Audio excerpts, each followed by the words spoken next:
So the next step is, I was going to suggest to avoid seeing the pendulum stop entirely over here after frame 75, that's the last frame that you have set on the timeline. Go back to that time configuration and set this end time to 75, and that way you don't have to be seeing anything after that frame, especially since it stops there, because it might look odd that the pendulum all of a sudden freezes over time. Okay, so once you have established, the pattern for swing there, now you have to work on the other notes. We have this one that controls pretty much this movement, and then this one controls the second joint, and this one controls the third joint. So let's get started. First of all, I'm going to undo what I just did, go back to frame 0, and I'm going to start by setting a keyframe over there. Why do I want to start always a keyframe on 0? To have a starting position on everything that you start animating. It's always good to have a neutral position, or a position where you haven't had animation yet, because that way you can always go back to it and refine anything. It's much easier than figuring out how to set the character back again, or the subject back again into starting position. Okay, so having done that, you have now your keyframe. Let's see when it starts going down, creating that arc. There it is. It would be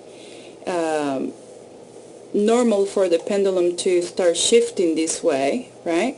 Because as the base goes turns towards the left, everything will kind of drag. So let's see when it stops. It was somewhere here around 16. So when it stops around 16, I'm going to just set a frame here so that I create a little bit of rotation here on that joint. Okay, and let's see how it looks. It doesn't have much drag, right? But not yet, because remember we're working with from the top bottom. You can always start adding more keyframes to the others if you would like. My personal preference, it will be to start on the top. Okay, let's make that on frame 16 a little bit more radical, like maybe like this.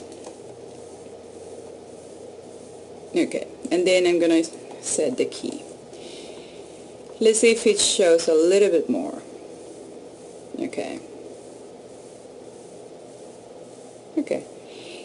Once it turns, what happens there?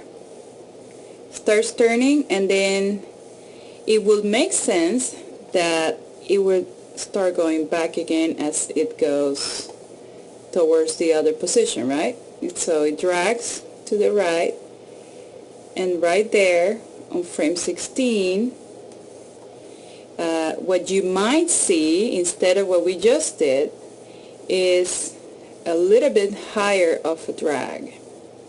Okay, but what happens is we already set keys for the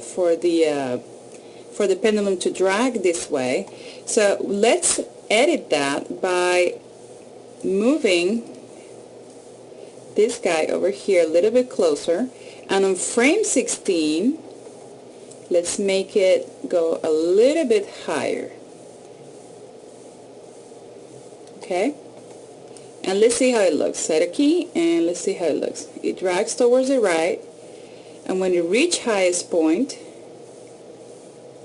it should go up. Okay, let's take those two guys and move them a little bit forward right there. So let's put maybe 5 frames between each other, and let's see how it looks now.